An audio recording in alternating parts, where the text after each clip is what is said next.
Bonjour à toutes et à tous, bienvenue pour ce nouveau petit déjeuner Earlegal organisé en collaboration avec Philipp & Partners, groupe Larcier et Lexing Belgium. Nous aborderons aujourd'hui une question relative à la mise en conformité de votre site de commerce en ligne, de contrat à distance, avec les nouvelles dispositions du Code de droit économique. Alors cette question va vous paraître, ce sujet va vous paraître un peu surprenant dans la mesure où il y a quelques mois, Alexandre Cassard, avec qui je fais la présentation ce matin, vous expliquait déjà comment mettre en conformité votre site avec les dispositions de la loi sur les pratiques du marché et la protection des consommateurs. Eh bien, cette nouvelle séance et ce sujet est à nouveau abordé dans la mesure où, dans son souhait de mettre de l'ordre dans le capharnaüm juridique des dispositions en matière commerciale, le législateur qui s'était engagé à faire les adaptations et la codification en droit constant en a profité, goujat qu'il est, pour modifier les dispositions et en mettre certaines en conformité avec les dispositions européennes. Et donc, à l'occasion de la codification du Code de droit économique, eh bien, il y a une adaptation et une modification des dispositions en matière de contrat à distance. Petit élément d'importance, l'arrêté royal de mise en vigueur du livre 6 du Code de droit économique a été publié. L'arrêté royal du 28 mars a été publié à la fin du mois d'avril, le 29 si je ne me trompe, et l'entrée en vigueur de ce livre 6 est prévue le 31 mai, c'est-à-dire dans 15 jours. Il est donc temps de vous hâter pour la mise en conformité de votre site de commerce en ligne. Donc voici, le décor étant planté, nous allons pouvoir aborder les diverses questions, 4 comme il en est d'usage, les 4 questions que nous vous présenterons ce matin. La première vise évidemment à définir si, oui ou non, votre activité rentre dans le champ d'application de ce livre 6 et si, oui ou non, vous pratiquez et vous concluez des contrats à distance. Parce qu'évidemment, il n'y a pas de raison de vous inquiéter et de vous tracasser particulièrement si vous n'entrez pas dans le champ d'application. Et par contre, je vous l'ai dit, dans l'hypothèse où vous êtes visé par ces dispositions, il est temps de vous inquiéter de l'adaptation de votre site Internet. Alors, pour rappel, le contrat à distance est celui qui est conclu entre un commerçant, une entreprise et un consommateur. C'est celui qui porte sur la vente d'un produit ou la prestation d'un service à distance, sans la présence physique simultanée du vendeur, entreprise et du consommateur, et qui se conclut par le biais de moyens de communication, et donc à distance, sans la présence physique des deux parties.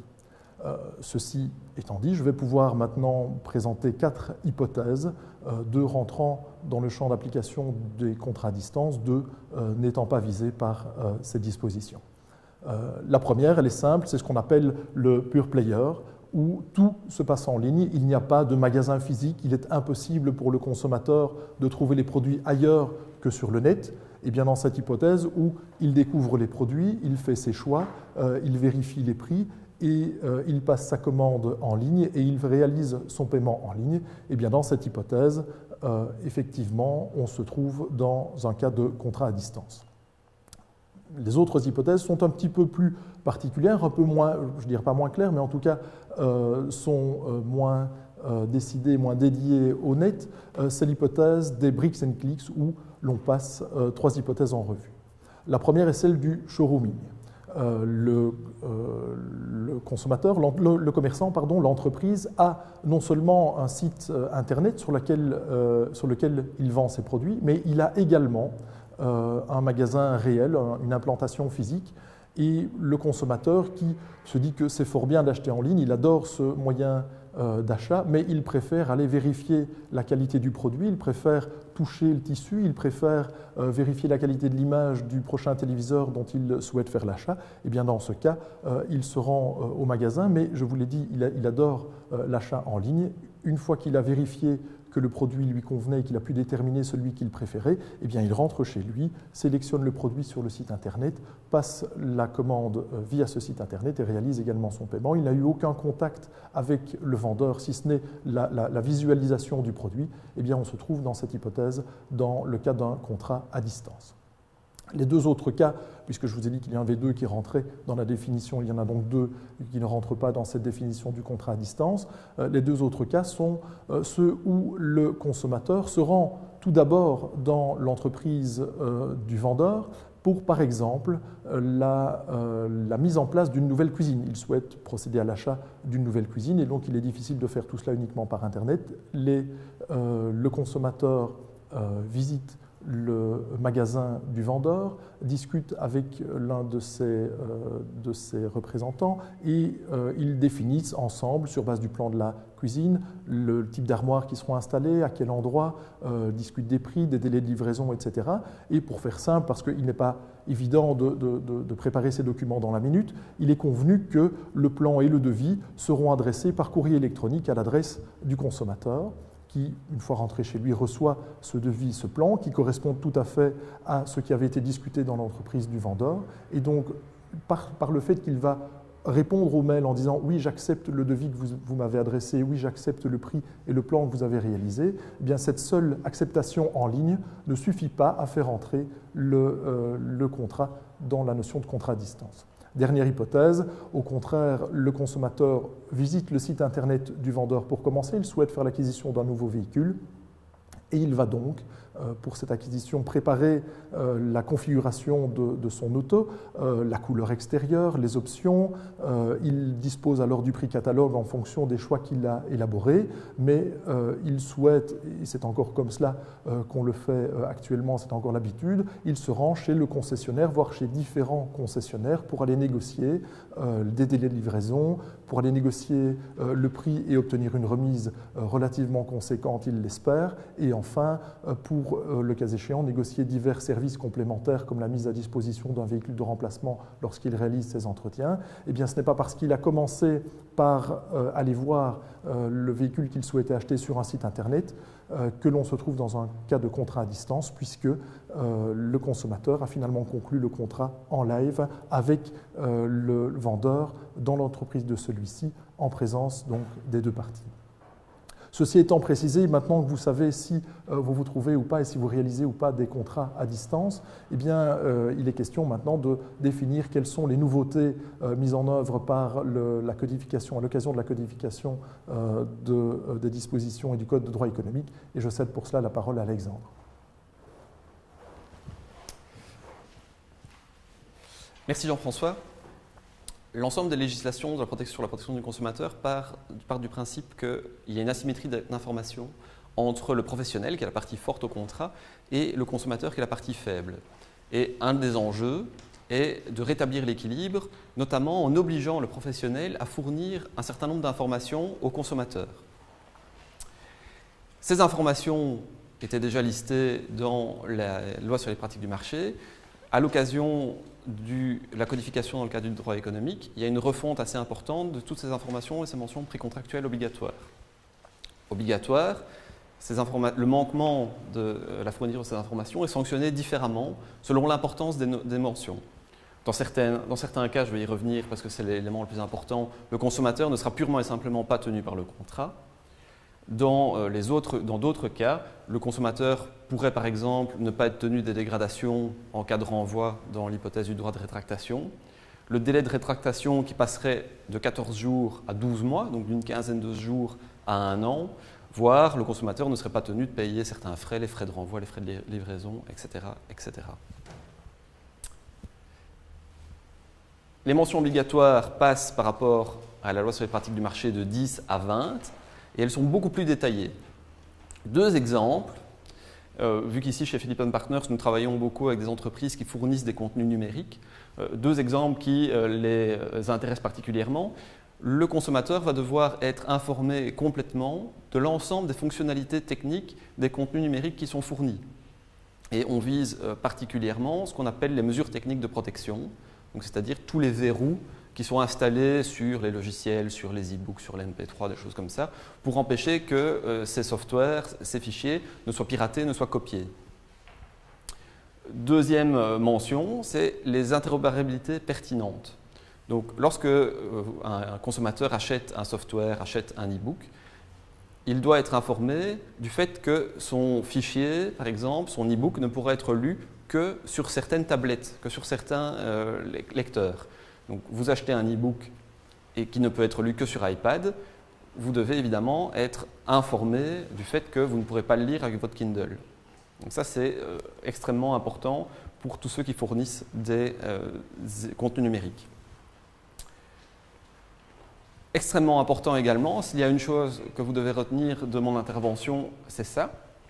Lorsque le professionnel fournit un service ou permet de commander des biens et que ce qu'il fournit prévoit une obligation de payer, donc c'est quand même l'immense majorité des cas, le législateur, dans le Code de droit économique, prévoit que non seulement le professionnel est tenu de fournir certaines informations qui sont relativement basiques, donc qui sont listées à l'article 645 premièrement, qui sont les principales caractéristiques du bien ou du service, le prix total et, le cas échéant, s'il s'agit d'un contrat à exécution successive, la durée du contrat ou des obligations du consommateur. Première partie de l'obligation, assez basique, la plupart des gens le font déjà à l'heure actuelle. Ce qui est nouveau, par contre, c'est que si vous avez un processus de commande en ligne, donc très classiquement, voilà, le consommateur a rempli son panier d'achat, il valide sa commande, il rentre ses coordonnées, il clique « J'accepte les conditions générales, j'accepte la charte vie privée » et il y a un bouton « Confirmer la commande ». À partir du moment où vous avez ce bouton de confirmation de commande, le législateur, dans le Code de droit économique, prévoit que ce bouton doit maintenant comprendre la mention « Commande avec obligation de paiement ». À défaut de fournir ces informations et à défaut d'avoir ce texte « Commande avec obligation de paiement » ou un autre texte similaire dénué d'ambiguïté, le consommateur ne sera purement et simplement pas tenu par le contrat. C'est un véritable nid à litige qui s'annonce et qui sort quelque part de nulle part puisque cette obligation est tout à fait neuve et n'a pas du tout été annoncée. Donc, j'insiste vraiment là-dessus parce qu'il y a non seulement une mise en conformité d'un point de vue juridique au niveau des conditions générales et d'informations précontractuelles, mais également une mise en conformité, un développement web qui doit être fait puisque ce texte doit apparaître sur le bouton, donc ça veut dire qu'il faut modifier quelque part le site web et il faut que votre prestataire de service soit informé et le fasse. Je vais maintenant céder la parole à Jean-François qui va aborder les nouveautés en matière de droit de rétractation. Merci Alexandre. Donc voilà, la particularité du contrat à distance, c'est que même le contrat conclu, le consommateur peut encore revenir sur son achat. C'est ce principe du droit de rétractation, c'est la possibilité pour le consommateur de renoncer au contrat qui vient d'être conclu, de refuser le service et de renoncer à recevoir le produit qu'il vient pourtant d'acheter. La raison d'être de ce droit de rétractation qui n'existe que dans les contrats à distance et pas dans les hypothèses où le consommateur se rend dans le magasin du vendeur, c'est que d'une part, les mannequins ont beau être beaux, photogéniques, etc. On ne sait pas tout à fait apprécier si le produit qu'ils portent sur eux conviendra exactement, je vous le disais tout à l'heure. Donc il y a une qualité du produit qui ne peut pas être tout à fait appréciée sur Internet. Et donc on a voulu permettre au consommateur, une fois qu'il le reçoit, de constater que ce n'était pas tout à fait ce qu'il voulait et de rendre le produit. Ça, c'est un des motifs qui a incité le législateur à prévoir ce droit de rétractation. L'autre, c'est d'éviter la gourmandise particulière du consommateur et d'éviter qu'il réalise des achats compulsifs. Et donc, si le consommateur a acheté un peu trop facilement devant son écran, il a la possibilité de renoncer à cet achat et de renvoyer le produit. Chose importante vraiment et qu'il faut vraiment retenir, ce n'est pas parce que le contrat a été exécuté que l'entrepreneur, que le vendeur a livré le produit ou réalisé le service que le consommateur perd son droit de rétractation, qu'il ne dispose plus de cette faculté de renvoyer le produit. Ceci étant précisé, quelles sont les obligations à charge de l'entrepreneur? Eh bien, tout d'abord, il a une obligation d'information du consommateur. Alexandre vous en a parlé, il y a un certain nombre d'informations à donner de manière précontractuelle, donc avant la conclusion du contrat. Les informations sur le droit de rétractation en font partie. Le législateur a toutefois facilité la tâche et dans le Code de droit économique prévu deux formulaires qui peuvent être utilisés, deux formulaires types qui peuvent être utilisés pour fournir les informations. L'un relatif a toutes les informations, qui contient toutes les informations préalables, et l'autre qui explique et qui contient toutes les mentions à utiliser pour le consommateur lorsqu'il fait usage de son droit de rétractation. Ces deux formulaires ne sont pas obligatoires, je vous dis, c'est peu utilisé, mais s'ils ne sont pas obligatoires en eux-mêmes, le contenu, par contre, doit absolument se trouver sur le site Internet pour que l'entrepreneur, pour que le commerçant respecte ses obligations d'information. Dans l'hypothèse où le consommateur fait usage du droit de rétractation, quelles sont les obligations du vendeur? Eh bien, tout d'abord, il dispose d'un délai de 14 jours pour réaliser le remboursement des achats qui lui sont retournés. Alors faites attention, ce délai était jusqu'à présent de 30 jours, il passe maintenant à 14 jours, donc réduction sensible du délai dont dispose le commerçant. Deuxième élément, deuxième chose qu'il doit faire, c'est évidemment rembourser le produit. Je vous ai parlé du délai, mais maintenant c'est le remboursement en tant que tel. Eh bien, il se fait selon les mêmes modalités que celles du paiement. En d'autres termes, si le paiement se fait par carte, par compte bancaire, eh bien, le commerçant renvoie l'argent sur ce compte bancaire. Dans l'hypothèse où, par contre, le produit aurait été payé avec des chèques cadeaux, eh bien, le commerçant n'est pas tenu de rembourser avec de l'argent pur et dur, mais il peut rembourser au moyen de chèques cadeaux à nouveau. Dernier élément, effectivement, qui sera dans l'intérêt du commerçant, il faut en tenir compte. Il peut différer le remboursement jusqu'au moment où soit il a reçu le produit en retour, soit il a à tout le moins reçu la preuve du renvoi par le consommateur du produit dont il ne souhaite plus finalement disposer. Quelles sont les obligations, par contre, du consommateur lorsqu'il veut faire usage de son droit de rétractation? Pour autant que l'information précontractuelle ait été donnée de manière complète par l'entrepreneur, par le commerçant, eh bien, le consommateur dispose d'un délai de 14 jours pour faire usage de son droit de rétractation. Il est tenu, pour autant que cela a été précisé, des frais de renvoi du produit, et de même, il sera tenu des dégradations qu'il aurait apportées au produit, autre que celle relative au simple test du produit. Évidemment, si vous recevez un vêtement, qu'il est emballé, le fait de déballer ce vêtement ne constitue pas un dommage au produit en tant que tel. C'est simplement un test normal, il faut bien ouvrir pour pouvoir sentir la qualité du produit. Par contre, si, madame, vous vous dites cette robe de soirée me plaît beaucoup, mais elle est un peu chère pour moi, mais ce n'est pas grave, je bénéficie d'un droit de rétractation, et vous dites je me la fais livrer, je la porte à la soirée, je fais une tache de vin, elle sent la fumée au moment où je la renvoie, eh bien on n'est pas dans l'hypothèse d'un dommage normal pour un simple test du produit, et donc ces frais pourraient être mis à votre charge. Mais j'insiste encore, il faut évidemment qu'une information précontractuelle complète ait été donnée pour que l'on puisse appliquer ces différentes sanctions, si on peut les appeler ainsi, à l'égard du consommateur. Alors rassurez-vous, il y a malgré tout, si ce droit de rétractation existe, des hypothèses d'exclusion, et je passe à nouveau la parole à Alexandre pour aborder ces questions d'exclusion du droit de rétractation. Merci Jean-François. Effectivement, le droit de rétractation n'est pas absolu, parce que vous pouvez imaginer toute une série de cas dans lesquels l'exercice intégral d'un droit de rétractation par le consommateur rendrait la vie du professionnel complètement impossible. Déjà dans la loi sur les pratiques du marché, le législateur avait prévu, à l'article 47, toute une série de cas dans lesquels le consommateur, pour autant qu'il soit informé de manière adéquate et préalable, ne pouvait pas user de son droit de rétractation. Le Code de droit économique prévoit de nouvelles hypothèses. Je vais vous en brosser globalement le tableau en insistant sur certaines. Premier élément qui concerne les contrats de service.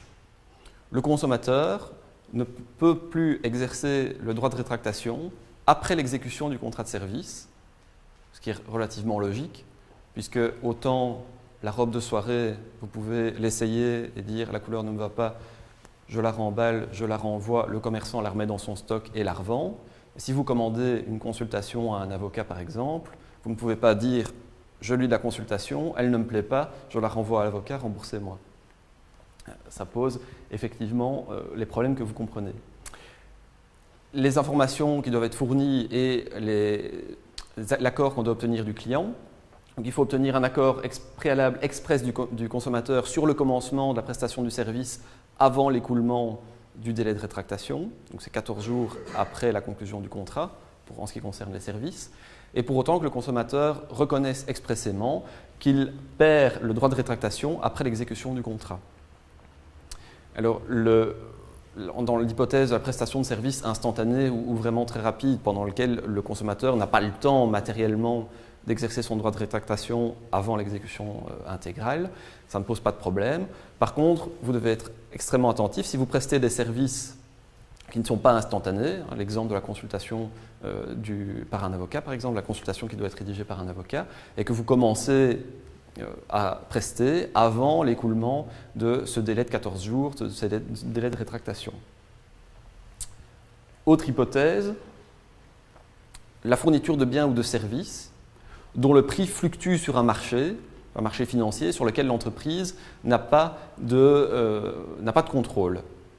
Ceci afin d'éviter évidemment des achats à titre spéculatif où très concrètement, vous achetez du mazout, le prix du mazout évolue, vous ne pouvez pas dire j'achète du mazout à un temps X, mais je vérifie l'évolution du prix pendant 14 jours parce que peut-être qu'à un temps Y, il va être moins cher. À ce moment-là, je repasse une commande en exerçant mon droit de rétractation.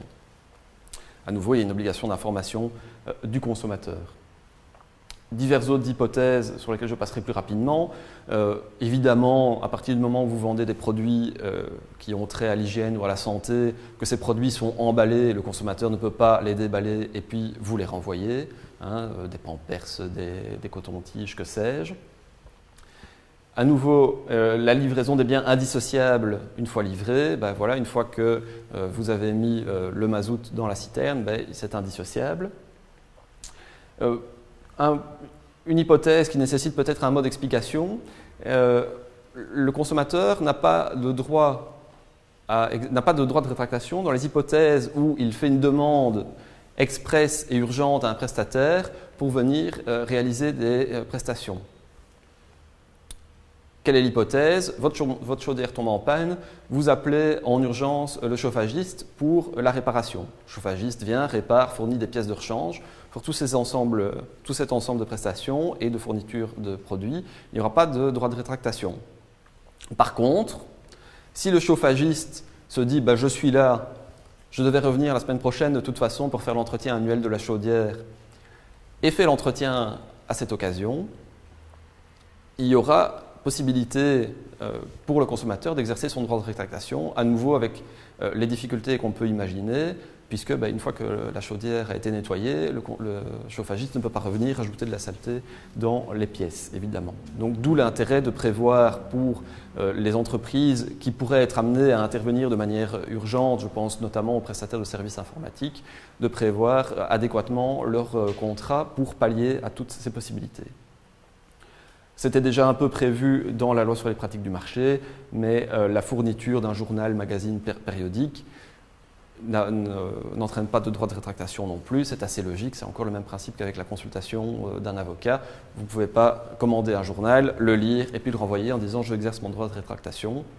Il y a toutefois une précision dans le Code de droit économique, c'est que pour les contrats d'abonnement, donc vous concluez un contrat d'abonnement à distance, à ce moment-là il y a un droit de rétractation qui existe, c'est à nouveau logique. Comme je vous l'ai dit, ici nous conseillons régulièrement des entreprises qui fournissent des contenus numériques. Il y a une hypothèse pour la fourniture de contenus numériques sans support matériel, donc à nouveau la VOD, les streamings, tout ce qui est software à télécharger. On peut exclure le droit de rétractation pour autant qu'il y ait un accord préalable express du consommateur sur le commencement, donc sur le début du téléchargement, sur la prestation, la fourniture de services. Et pour autant qu'il y ait une reconnaissance expresse du consommateur que celui-ci va perdre son droit de rétractation. Petite subtilité, ces informations doivent également figurer dans le courrier électronique de confirmation de la commande qui est envoyé normalement une fois que la commande est passée. Sur le contenu de ce courrier électronique de confirmation de commande, je vous renvoie à la présentation que nous avons faite il y a quelques mois sur la mise en conformité du site web. Nous arrivons maintenant à la fin de l'exposé. Nous avons donc vu, à l'occasion des nouveautés introduites par ce Code de droit économique, que les professionnels doivent se poser une série de questions.